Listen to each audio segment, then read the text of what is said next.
karena korupsi. Di mana itu korupsi?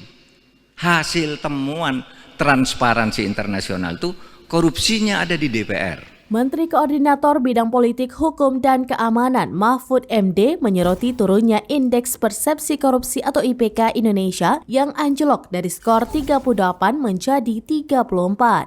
Ia mengatakan satu di antara penyebabnya adalah praktik korupsi. Mahfud mengatakan berdasarkan hasil temuan Transparansi Internasional Indonesia atau TII, praktik korupsi yang terjadi di DPR terkait dengan pembuatan undang-undang. Ia meyakini tidak akan ada anggota DPR yang akan mengaku terkait hal itu apabila ditanya satu persatu.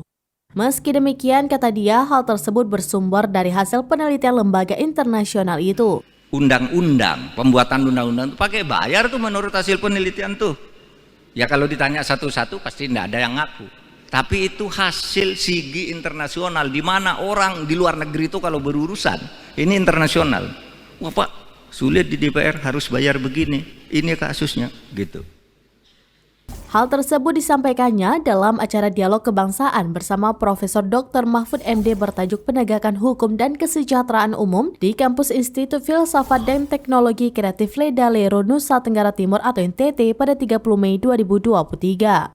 Mahfud kemudian mengatakan tidak sedikit yang takut dengan anggota DPR.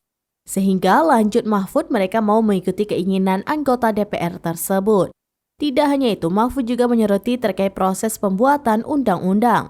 Ia mengatakan ada satu undang-undang yang sudah disahkan oleh DPR dan pemerintah, namun ketika sampai ke Sekretariat Negara ada kalimat yang hilang dalam undang-undang tersebut.